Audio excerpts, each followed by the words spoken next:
নমস্কার, কেমন আছেন আপনারা সবাই? আশা করছি ভালো আছেন। আজ চলে এলাম একটা রেসিপি নিয়ে। আজ বানাবো লাউ আলু দিয়ে রুই মাছের ঝোল বড়ি দিয়ে।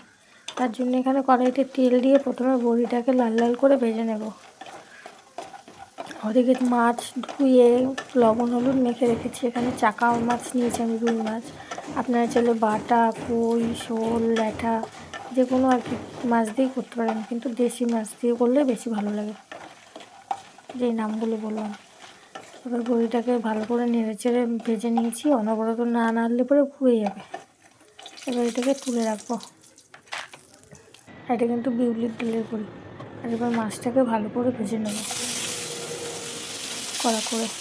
আর ওখানে লাউ ডুমো ডুমো করে কেটে রেখেছি, আলু ডুমো ডুমো করে কেটে রেখেছি, কাঁচা লঙ্কা চিড়ে রেখেছি। এতে এক্সট্রা কোনো মশলা দেবো না, শুধু জিরের গুঁড়ো আর ধনেপাতা ছাড়া।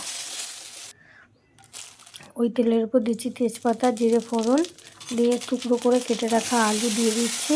ডুমো ডুমো করে কেটে রেখেছিলাম আলুটাকে, তাহলে লাউয়ের সাথে মিশবে ভালো, এই জন্য এইভাবে কাটা। আলুটাও ভালো করে ভেজে নিচ্ছি লাল লাল করে। এবার লাউটাকে দিয়ে দেবো, লাউ আর কাঁচা লঙ্কা চেরা দিয়ে এবার এটাকে ভালো করে কষাবো। দেবো হচ্ছে লবণ, হলুদ আর লঙ্কার গুঁড়ো, নেড়ে নেবো। দিচ্ছি পরিমাণ মতো লবণ আর দেবো হলুদ গুঁড়ো, আর একটু নেড়ে নিচ্ছি যাতে মজে যায় ভালোভাবে। আর আমার ভিডিওগুলো আপনারা কে কোথার থেকে দেখছেন অবশ্যই কমেন্ট করে জানাবেন।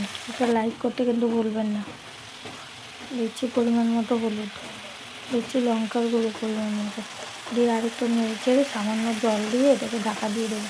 এটা গামাখা হবে, খেতে কিন্তু ভালোই হয়েছিল।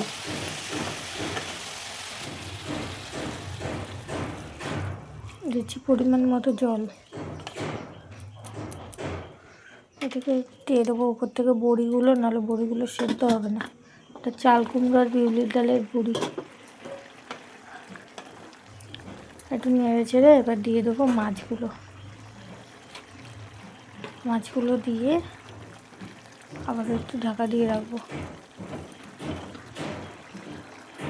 দিচ্ছি জিরের গুঁড়ো দিয়ে ঢাকা দিয়ে দিচ্ছি। এটা ভাজা জিরের গুঁড়ো যেহেতু, তাই পরে দিলাম। আর আমার ভিডিওগুলো যদি ভালো লাগে তাহলে অবশ্যই লাইক, কমেন্ট, শেয়ার করবেন।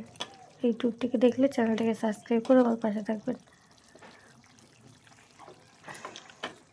হয়ে এসছে, এবার ধনেপাতা কুচি ছড়িয়ে এটাকে নামিয়ে নেব। আবার দেখা হবে একটা নতুন ভিডিওর সাথে। আর এখানে একটু পিঠেলি দিচ্ছি, ময়দা গুলে দিচ্ছি একটু জল দিয়ে, তাহলে এটা মাখা মাখা ভাবটাও আসবে, ছেড়ে যাবে না। মানে হচ্ছে নামিয়ে নেব। আমার ভিডিওগুলো যদি আপনাদের ভালো লাগে অবশ্যই like, comment, share and subscribe করে আমার পাশে থাকবেন। আবার দেখা হবে একটা নতুন ভিডিওর সাথে। ততক্ষণ আপনারা ভালো থাকবেন, সুস্থ থাকবেন। রেডি আমার মাছের ঝোল আসতে। Tata, bye bye.